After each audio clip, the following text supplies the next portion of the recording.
فرمان مصطفیٰ صلی اللہ علیہ وآلہ وسلم، بے شک صدقہ یعنی اللہ کی راہ میں خرچ کرنا اللہ کے غضب کو بجھا دیتا ہے اور بری موت کو ٹال دیتا ہے۔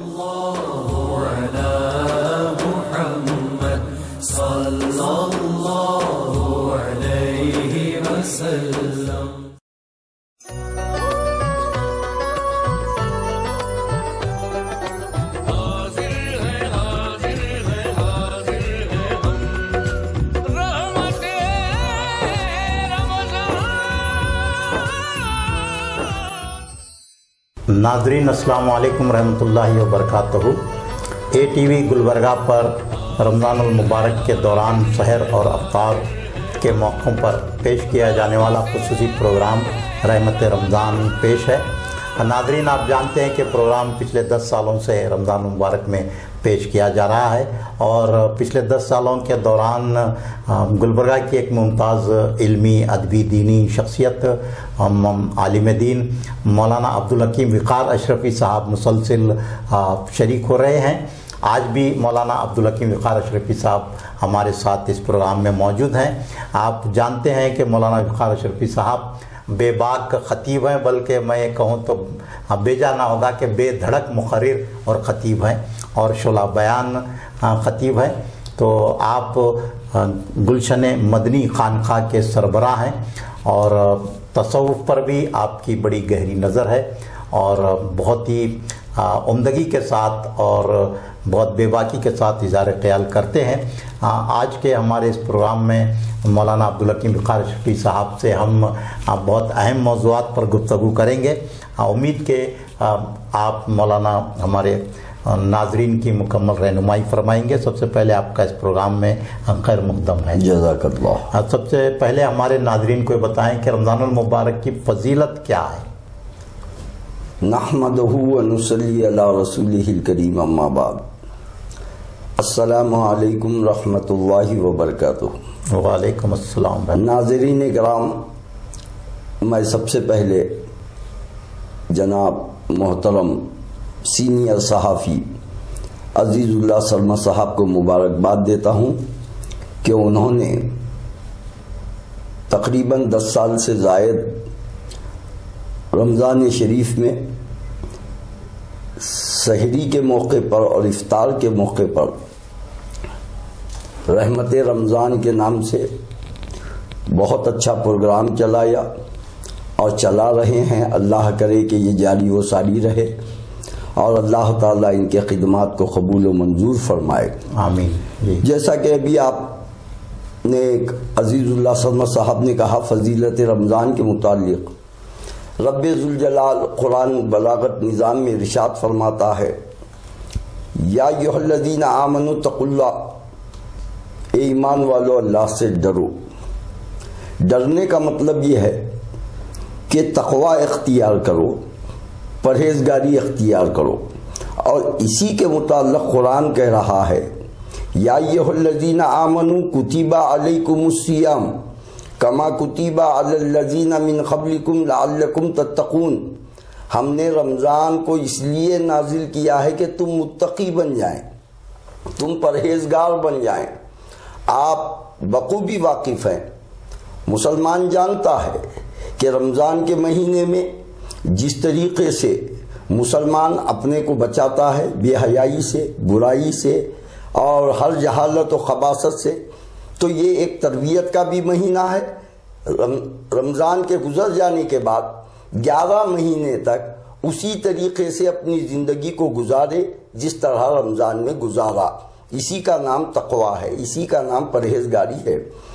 اور یہ بات بھی آپ کو فضیلت رمضان کے تحت یہ ہوگی کہ حضرت موسیٰ علیہ السلام نے رب ذوالجلال سے پوچھا تھا، پروردگار عالم، وہ مقدس مہینہ، وہ رحمت والا مہینہ، وہ برکت والا مہینہ، وہ مغفرت والا مہینہ تو کون سی امت کو، کس پیغمبر کی امت کو عطا کرے گا؟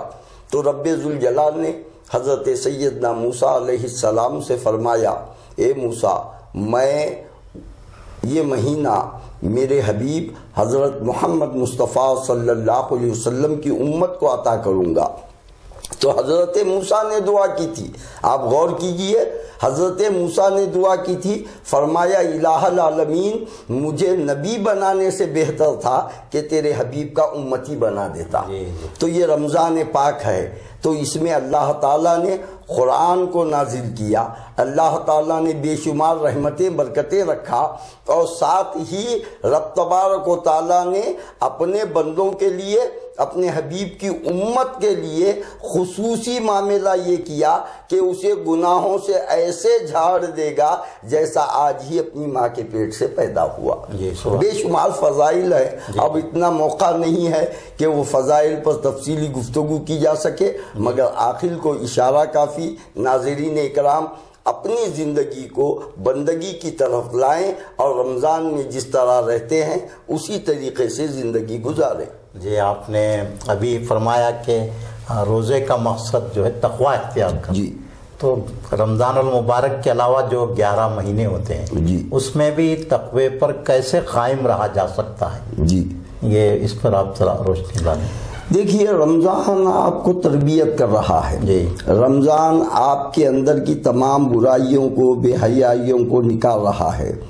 تو اب آپ رمضان کے 11 مہینے بھی اسی طریقے سے گزاریں جس طرح رمضان میں گزارا، یعنی صوم و صلات کے پابند ہو جائیں، بے حیائی برائی سے بچیں، اپنی نظر کی حفاظت کریں، اپنے غربا و مساکین کا خیال کریں، ایک دوسرے کے متعلق احساس پیدا کریں، یہ تمام چیزیں ہیں۔ جی جی، تو آپ نے ابھی جو روزے کے حوالے سے فرمایا، تو صوفیہ اکرام روزوں کا بہت خاص اہتمام فرمایا کرتے تھے، تو اس کا مقصد کیا تھا؟ صوفیہ کے نزدیک روزے کی بہت زیادہ اہمیت رہی۔ دیکھیے، صوفیہ کے نزدیک یقیناً وہ ہر مہینے میں 3 روزے رکھا کرتے تھے، اور بعض صوفیہ کرام نے 15 دن مسلسل روزہ رکھا، اور بعض تو عالم یہ ہے کہ رمضان کی تیاری رجب سے کیا کرتے، اس سے نفس کی جو ہے غلاظت، تزکیہ نفس ہوتا ہے، ایک دوسرے کے متعلق احساس ہوتا ہے، بندہ جو ہے رب کی بندگی کی طرف مائل ہوتا ہے۔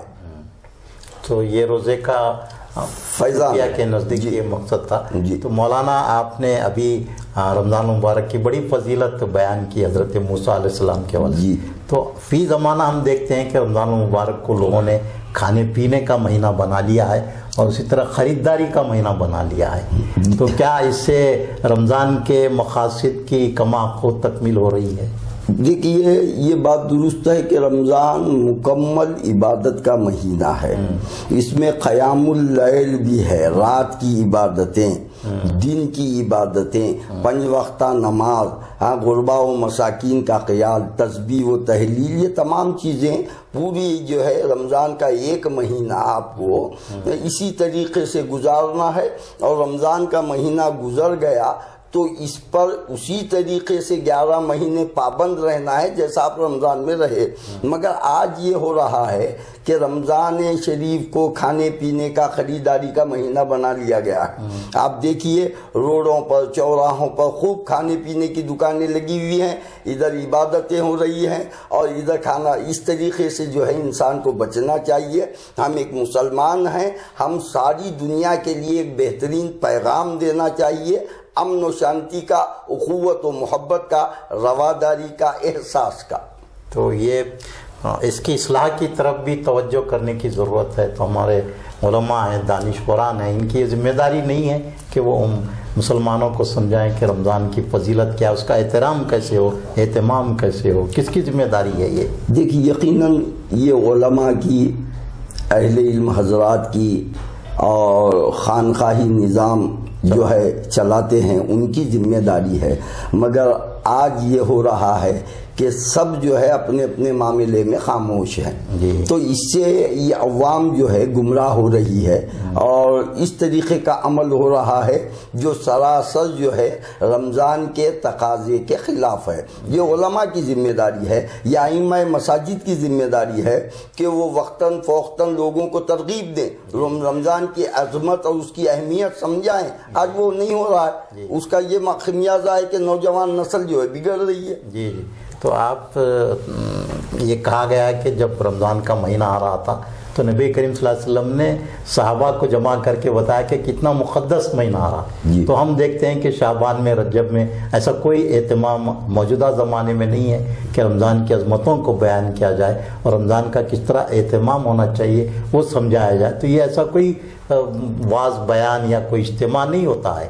صحیح ہے جی. تو اس لیے امت کو جو ہے رمضان کی اہمیت کا اندازہ نہیں ہے اور اس کا بالکل غلط تاثر غیر مسلموں میں بھی قائم ہو رہا ہے. صحیح ہے، بہت صحیح ہے. اس لیے دیکھیے اگر کوئی ہستی، بڑی ہستی آپ کے پاس آنے والی ہے، آپ نے ان کو مدعو کیا ہے تو چند دن پہلے ہی ان کی آمد کا چرچا ہوتا ہے. ان کے اوصاف، ان کے اخلاق، ان کا علمی معیار لوگوں کے سامنے پیش کیا جاتا ہے، لوگ ان کی قدر کرتے ہیں. تو ویسے ہی اللہ اس کے رسول صلی اللہ علیہ وسلم نے رمضان کی عظمت و رفت کو بیان کیا، صحابہ نے بیان کیا، اولیاء نے بیان کیا، اور یہ سلسلہ چلتا رہا.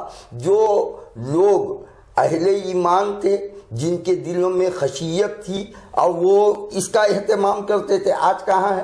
آج مساجد میں جو ہے صرف فتویٰ بازی ہے، ایک دوسرے پر لان تان ہے. تو رجب سے ہی رمضان کی فضیلت بتائی جائے، تقاریروں سے نہیں. تقاریریں الگ ہے، تربیت الگ ہے. ان کی تربیت کی جائے، ان کو سمجھایا جائے. تو اس میں جو ہے فطرہ ہے، زکوٰۃ ہے، یہ تمام چیزیں ہیں. اس میں عبادت ہے، اس میں جو ہے اعتکاف ہے، زیادہ سے زیادہ تلاوت قرآن ہے. یہ ائمہ مساجد اور علماء اکرام اور ارباب علم و دانش کا کام ہے. دیکھیے کہ ابھی میں نے آپ کے سامنے رمضان کو خریداری اور کھانے پینے کا مہینہ ہونے کا ذکر کیا. اس کے ساتھ ایک اور غلط روش چل پڑی ہے کہ تراویح جو قیام اللیل ہے، جس کی بہت زیادہ اہمیت، لیکن اس کو بھی لوگ 3 شبینہ 6 شبینہ یا 4 روز 8 روز 10 روز ایک اشرے میں 10 پورا قرآن سنا کر تراویح پڑھ لے رہے ہیں، اس کے بعد تراویح ترک کر دے رہے ہیں. صحیح. تو یہ جو چل پڑا رجحان، اس کے بارے میں کیا کہیں گے آپ؟ دیکھیے، یہ قوم کو بھٹکانا ہے، قوم کو عبادت سے دور کرنا ہے. عزیز بھائی، آپ غور کیجئے، آقا کریم صلی اللہ علیہ وسلم نے اپنی عمر شریف کے 3 روز تراویح کا اہتمام کیا. اس کے بعد آقا کریم نے روک دیا کہ کہیں یہ میری امت پر مشقت نہ ہو، ہے نا. تو اب اگر کوئی ساری رات اکیلے میں پوری 20 رکعت میں ایک قرآن اگر انہیں ادا کر رہا ہے تو اس کے لیے بہتر ہے، مگر جماعت کے لیے جو کر رہا ہے یہ مشقت ہے، یہ تکلیف دہ عمل ہے. اب آپ کے محلے میں مسجد ہے، وہاں پر روزانہ 3 پارے 10 دن میں ایک قرآن ختم. تو اب ضعیف کیا کریں گے، بیمار کیا کریں گے؟ اب وہ تراویح نہیں پڑھیں گے کیونکہ اب ان کے لیے مسجدیں دور ہے، وہ جا نہیں سکتے. اور ہماری نوجوان نسل یہ سمجھ رہی ہے کہ رمضان میں ایک قرآن سنے بس، چاہے 3 دن میں سنو یا 5 دن میں سنو یا 10 دن میں. آپ کو علم ہونا چاہیے کہ پورا یکم رمضان سے لے کر چاند رات تک 1 مہینہ پورا تراویح سنت موقدہ ہے. تو 1 مہینے میں قرآن پڑھا جا سکتا ہے. افضل وہی ہے، 1 مہینے میں ایک قرآن سننا افضل ہے. یہ کیا ہے معلوم ہے، آج کل اسے بھی ذریعہ بنا دیا گیا معاش کا. بہت افسوس کی بات. ہاں، تو اسی کی خرابیاں آ رہی ہے. اب لوگ جو ہے 3 دن 5 دن 10 دن پڑھ دیتے ہیں، اس کے بعد مسجدیں خالی، بالکل ایک صف، اس کے بعد آدھی صف، پو صف. چاند رات میں تو ایک بھی نہیں رہتا مسجد میں. یہ جو 10 دن کی جو قرآن مکمل کرنے کا جو رجحان چل پڑا ہے، تو اس کا کون ذمہ دار ہے؟ اس کے ذمہ دار جو ہے وہ لوگ ہیں جو پڑھا رہے ہیں، جو اہل علم ہیں. مسجد کمیٹیاں بھی اس میں رول ادا کر رہی ہیں. دیکھیے، مسجد کمیٹی کے حضرات کو علم نہیں ہے، وہاں کے امام صاحب جو ہیں وہ اہل علم ہیں. ان کی ذمہ داری ہے کہ کمیٹی کو. اسی لیے میں کہتا ہوں کہ یہ جو 3 دن میں ایک قرآن، 10 دن میں ایک قرآن یا تہجد میں ایک قرآن، ایسا جو نظام ہے، حافظ صاحب کو نذرانہ دینا بند کرو اور مقتدی کو صبح سحری کا کھانا بند کرو، کتنا شوق عبادت ہے ان کو دیکھیں گے، بالکل کون آتا ہے دیکھیں گے، سمجھ میں؟ تو یہ سب جو ہے عجیب معاملہ بنا دیا گیا ہے، عبادت سے دوری کا نتیجہ ہے۔ تو اس کو ایک دم بالکل شارٹ کٹ میں عبادت مکمل کرنے کا طریقہ بنا دیا۔ تراویح کے معنی ہی ہے، یہ ترویحہ سے بنا ہے، ہاں، ٹہر ٹہر کے عشاء کی بات سے لے کر سحری سے پہلے تک پوری رات عبادت کرنا۔ ٹہر ٹہر کر جو بات آپ تراویح کی جو بات کریں تو قرآن کی تلاوت کا بھی ایسا ہی ایسا ہی۔ اب دیکھیے تراویح میں تو الفاظ ادا ایسا ہو رہا ہے کہ کسی کو سمجھ نہیں آ رہا، تعلمون یعلمون روانی سے پڑھی اس قرآن کس طرح پڑھنا چاہیے، کیا حکم ہے ذرا بتائیں ہم۔ اللہ کے رسول صلی اللہ علیہ وسلم نے ارشاد فرمایا کہ قرآن کو ٹہر ٹہر کے پڑھو، پوری طریقے سے اس کے حروف ادا کرو، مخارج ادا کرو، اور اس کے الفاظ صحیح۔ یہ کیا ہے، یعلمون تعلمون تفلحون ہی سنے آ رہا ہے، تو یہ قرآن کا مذاق بھی ہے، پڑھ کے گناہ گار ہو رہا ہے انسان۔ کیا حکم ہے کہ آپ قرآن کی بیعت بھی ہے؟ بیعت بھی ہے، سراست بیعت بھی ہے، اللہ کے کلام کا مذاق ہے۔ تو آپ کو اتنی اجلت کیا ہے کہ اتنی روانی سے 3 پارے 4 پارے ایک تراویح میں پڑھنے کی؟ یہ بالکل خلاف سنت عمل ہے۔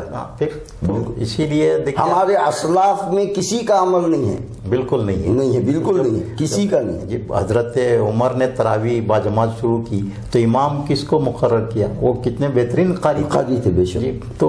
تو قاری اچھا ہونا چاہیے، بے شک، اور بالکل اطمینان سے لوگوں کو سمجھ میں آئے قرآن، بے شک، یا تلاوت جو ہے بالکل سمجھ میں آنا چاہیے، اتنی روانی سے نہیں۔ اور آپ نے جو بات کہی کہ آپ فی زمانہ تو لوگ زیادہ تر کھڑے نہیں رہ سکتے، صحیح، فی زمانہ ایسے حالات ہیں جی ہاں، بہت سارے لوگ بیٹھ کر پڑھنے پہ مجبور ہیں، تو ان کے لیے تراویح میں کوئی سہولت نہیں ہے، مشقت ہے ان کے لیے، بہت جو ہے ظلم ہے ان کے لیے ایک معنی میں۔ یہ اس طرح کے جو رجحان ہے اس پر ہمارے علماء کو غور کرنا چاہیے اور یہ اس پر توجہ دینے کی ضرورت ہے۔ تو آپ تھوڑا رہنمائی فرمائیں کہ کیا کیا جانا چاہیے؟ کہ جہاں جہاں ایسا نظام ہوتا ہے وہاں کے علماء اور وہاں کے ائمہ حضرات قرآن و حدیث کی روشنی میں قوم کو بیدار کریں اور سنت مصطفیٰ کی روشنی میں تراویح کا اہتمام فرمائیں، جو امت پر بار نہ ہو، بوجھ نہ ہو، تکلیف کا سبب نہ ہو۔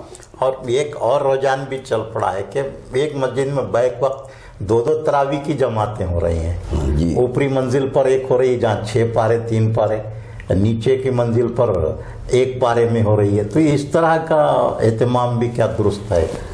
دیکھیے گنجائش، فتویٰ ہمیشہ گنجائش پیدا کرتا ہے، تو ہمارے اسلاف نے، ہمارے بزرگوں نے فتوے پر کم، تقوی پہ زیادہ عمل کیا ہے۔ تو آج ہو یہ رہا ہے کہ لوگ اپنی سہولت کے حساب سے عبادت کر رہے ہیں۔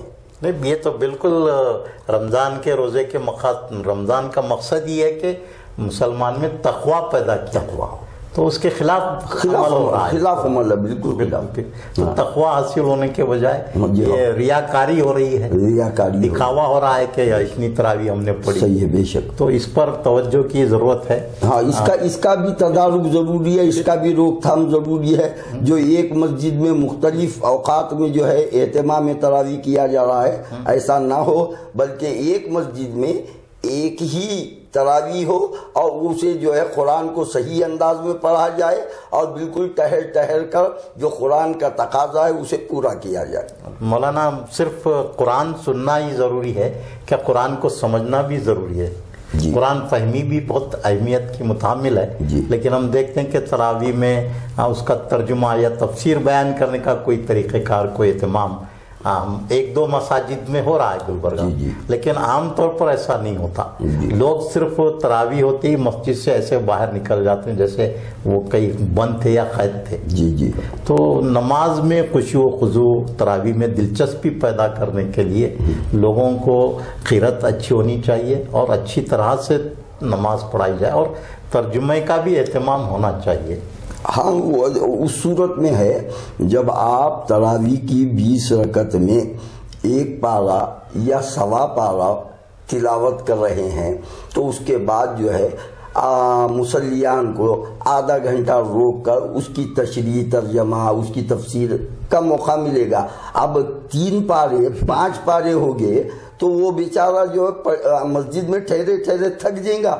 اب اس کی ضرورت، شرعی ضروریات بھی پیش آتی ہے تو وہ نکل کے بھاگے گا، سیکھے گا۔ اور آج ہماری قوم میں جو ہے دین بیزاری آ گئی ہے، جی ہاں، تسن و ریاکاری آ گئی ہے، اور جو ہے خود شناسی آ گئی ہے۔ اسی وجہ سے عبادتوں میں وہ ذوق و شوق نہیں رہا ہے۔ نہیں، عبادتوں میں نہ ذوق و شوق ہے نہ لذت عبادت ہے۔ تو اسی لیے وہ اس کا الگ ہی لطف ہے، بے شک ہے نا، اس کا الگ ہی ذوق، لیکن وہ بتایا نہیں جا رہا صحیح ہے لوگوں کو، لیکن صرف یہ بتایا جا رہا ہے کہ آپ کو اس کا اتنا ثواب ہے، بس ثواب میں لوگوں کو الجھا کر رکھا جا رہا ہے، لیکن اصل مقصد عبادت جو ہے وہ نہیں بتایا جا رہا۔ تو یہ بہت المیہ ہے۔ مولانا وہ پروگرام کے آخر میں یہ بتائیں کہ اعتکاف کے مسائل کیا ہیں، اعتکاف کے فضائل کیا ہیں، دیکھیے کا اہتمام ہوتا ہے۔ جی، اعتکاف جو ہے سنت موقدہ ہے جی، اور سنت موقدہ میں بھی علل کفایہ ہے۔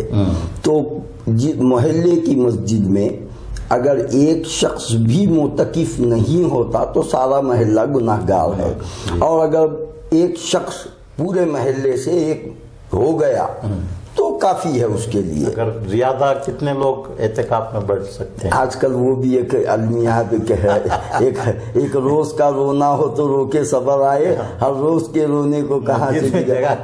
مسجدوں میں جو ہے بعض ایسے مساجد ہیں ہمارے عزیز بھائی جہاں اعتکاف ہو رہا نہیں، دیکھیے مخفل ہو جا رہی، اور جہاں بعض ایسے مسجد ہیں جہاں پر 50 60 لوگ معتکف ہیں۔ ہاں، تو ہر شخص جو ہے شریعت کو اپنی طبیعت کے موافق چلا رہا ہے، اب بولنے والا بدنام ہے۔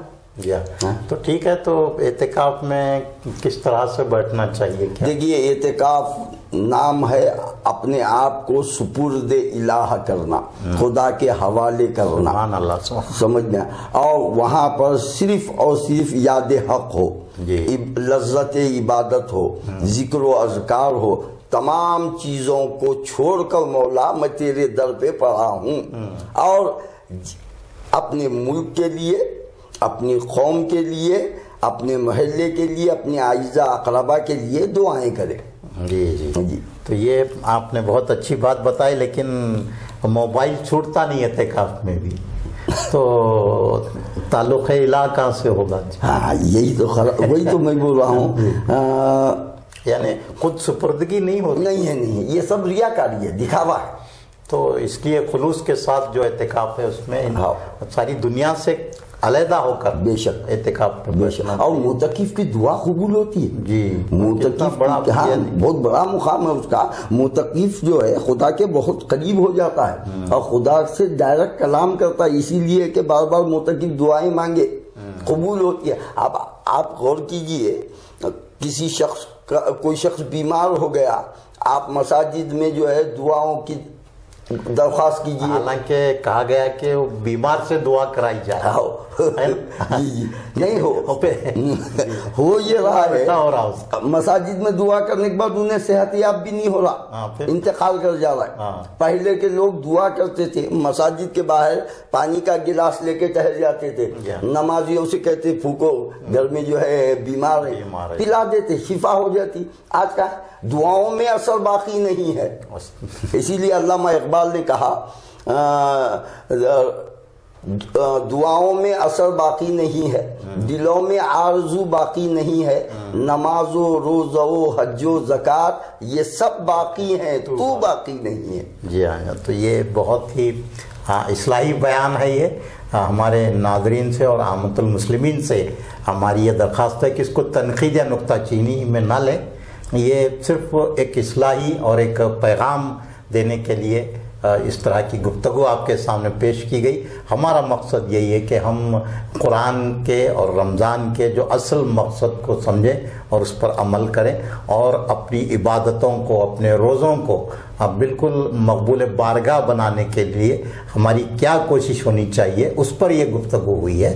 تو امید کہ اس پروگرام کو دیکھنے والے تمام ناظرین اپنے اپنے سرگرمیوں پر اپنی اپنی عبادتوں کے طریقوں پر غور کریں گے اور جو سنت طریقہ ہے اس کو ترجیح دیں گے, اسی کو اختیار کریں گے. تو میں 1 منٹ اور لیتا ہوں. ارشاد فرمائیے. جی میں ناظرین اکرام میں آپ سے مخاطب ہوں اور خصوصاً نوجوان نسل سے مخاطب ہوں کہ دیکھو موت کا کوئی بھروسہ نہیں ہے, کبھی بھی آ سکتی ہے. اپنی زندگی کو بندگی کی طرف لگاؤ, بے حیائی, برائی, جہالت, خرافات, مار توڑ, ان تمام سے بچو. یہی خدا کا بھی حکم ہے, نبی کا بھی پیغام ہے. آج ہماری قوم کٹوں کی زینت, ہوٹلوں کی زینت بنی ہوئی ہے, مساجد میں دل نہیں لگتا, بازاروں میں دل لگ رہا ہے. تو توبہ کرو, اللہ سے معافی چاہو, ماں باپ کا ادب و احترام کرو, بڑوں کا ادب و احترام کرو, اپنے محلے کے بزرگوں کا احترام کرو. رمضان میں جس طریقے سے آپ عبادت کا شوق لیے پھر رہے ہو, اسی طریقے سے 11 مہینے رمضان کے بعد شوق عبادت باقی رکھو. انشاءاللہ اللہ کی بارگاہ میں گریہ کرو, توبہ کرو, معافی چاہو, یقیناً لذت عبادت بھی نصیب ہوگی. اللہ مجھے اور آپ کو عمل کی توفیق عطا فرمائے. آمین ثم آمین. یہ مولانا عبدالحکیم وقار اشرفی صاحب بہترین پیغام دے رہے تھے. ہم ان کے شکر گزار ہیں کہ وہ ہر سال ہمارے اس پروگرام میں اپنا وقت دیتے ہیں. اسی کے ساتھ یہ پروگرام یہاں پر اختتام پذیر ہوگا. ناظرین, یہ پروگرام رحمت رمضان آپ فیس بک اور یوٹیوب پر دیکھ سکتے ہیں. یہ ٹی وی گلبرگہ ٹائپ کر کے روزانہ افطار اور سحر سے آدھا گھنٹہ قبل یہ پروگرام نشر کیا جاتا ہے. انشاءاللہ اگلے پروگرام میں آپ سے پھر ملاقات ہوگی. اللہ حافظ.